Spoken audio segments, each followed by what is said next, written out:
Hi guys, Sean here from digiDirect. Today we're going to be checking out the new DJI Spark.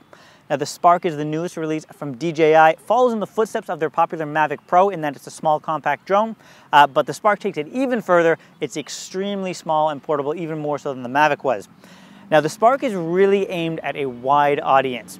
The Mavic still has some higher level video features and so on. We'll see that some of that is left out in the Spark, but that's compensated by the fact that it's super easy to use. It's a great little selfie drone, definitely intended at people who aren't super hardcore drone flyers. Someone who's a casual user will definitely get a lot of mileage out of this. But we're gonna go all through it here. Let's start with a look at the body. Taking a look at the body, obviously the main thing here is that small size, and it really is quite small. It can easily fit in a jacket pocket. It's got a very cool looking design too. It looks kind of like something out of WALL-E or something similar, but it is really solidly built. It's easy for something of this size to feel like a toy, but it feels really quite solid. It's very good build quality. We've got sensors on the front and on the bottom here, which will help with automated obstacle avoidance as well as with landing it.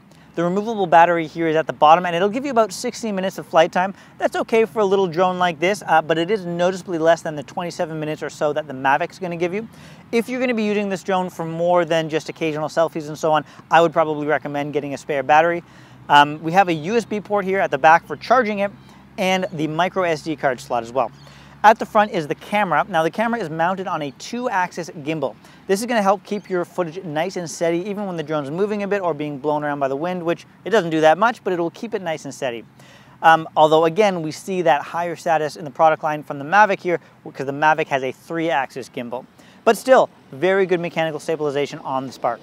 Looking at the camera itself, this is a 12 megapixel f2.6 camera that's going to shoot 1080p video at 30 frames per second. So again, following the same theme here, we see specs that are going to be totally fine for casual users. You'll get some great photos and video out of this camera, but it does differentiate itself again from the Mavic Pro and higher in that it won't shoot 4K, doesn't do 1080p 60 frames per second, doesn't have picture profiles. Just kind of those features that are aimed at more pro use, again, are not on this drone, but that again falls in with its design choice. One other thing to mention here is the lack of any remote. So there is a Fly More combo that you can get that does come with a remote, but the standard Spark package, which is what I'm using here, doesn't have one. You'll just use your phone or the gesture controls to control it. With a phone or an iPad, which is what I use, the Spark has a range of about 60 to 80 meters, so you'll be contained to a relatively small area, which again fits in with the Spark's design of being a little selfie drone. With the remote though, that range does expand to about 2 kilometers, which is quite a bit further, but again, less than the 7 kilometers that we see on the Mavic. One thing that I think would have made the Spark really insane is if the arms could fold up in the same way that they do on the Mavic Pro. That would really make this kind of out of this world compact. You know, it's still quite small even without having that feature, but that would have been super, super cool. Maybe we'll see that on the Spark too. So one of the coolest things about the Spark is the gesture controls and the palm launch takeoff features that are built into it. This is new on the Spark. We haven't seen this on any of the other drones yet. So you can use these to fly the drone without actually having to connect it to a phone at all. So the drone can take off and land directly from your hand. It recognizes your face.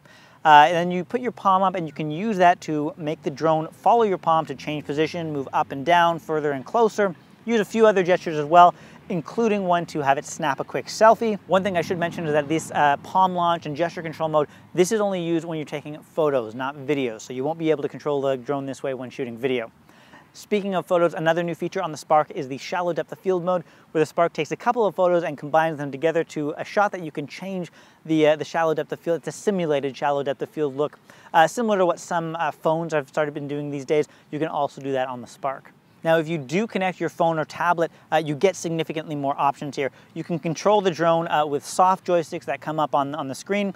Now, just a word about this, I normally don't like soft joysticks at all. I really find that they're very difficult to control, but I was pleasantly surprised. It was actually quite easy to control the Spark with the soft joysticks on the tablet or your phone. It was very responsive. I didn't really find that I was missing the use of a remote. So that's really, really good. We also have access to a bevy of intelligent flight modes that I mentioned earlier. Some that we've seen before, like Active Track, which was on the Mavic Pro as well, which will let you track a subject and it'll follow that subject around, which is great for filming yourself doing some kind of sports or anything like that.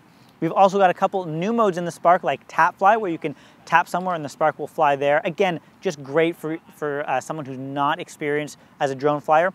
Then we have a couple quick shot modes. These are really, really cool. These are kind of pre-programmed flight maneuvers that the drone will do while focusing on a subject. Again, probably that's going to be yourself or your friends. There's 4 modes here. There's Rocket, Droney, Circle, and Helix. Rocket will fly straight upwards while pointing the camera down at you. Droney will fly backwards and upwards. Circle will circle the subject, and Helix will fly backwards and kind of around in a cool Helix mode. These are all easy to set up, they work well, and they look really cool. Again, just hammering home that idea that you don't have to be a super experienced drone flyer to get really cool shots out of the Spark. There's a ton of other features in here as well. I won't have time to cover everything, but another notable one that I like a lot is tripod mode, which will slow the drone down quite a bit, make its movements be a lot more exaggerated and slow. This is great for flying indoors or when you want slower panning shots. Really good at getting a bit more of a shot in a tight space. That's a really, really nice one. So the DJI Spark has a lot of really cool things going for it. As I mentioned already a couple times, it's perfectly positioned for a casual drone user or someone who wants to get some really cool selfie shots. Both looking at its small size and low price point, but also when you factor in that huge range of intelligent flight modes that just make it so easy to get really cool shots even if you don't have a lot of experience flying a drone. Definitely don't need to be nervous about flying a Spark for the first time. Now that being said, professionals and enthusiast shooters are still going to want to look at the Mavic Pro and up for their needs. The Spark just doesn't have the higher 4K resolution, picture profiles, and other settings that are required for a professional drone. And that 60-minute flight time is a bit short in a professional environment, even if you have spare batteries.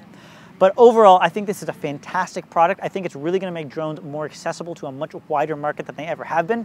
And it's definitely the best ultra compact and selfie drone on the market. DJI certainly have done it again. Now you can pick up the DJI Spark on our website at www.digidirect.com.au or come into one of our stores to grab it. We've got stores in the Sydney CBD, Bondi Junction, Miranda, Chatswood, the Brisbane and Melbourne CBD, and Cannington, Western Australia. Thanks guys, take care.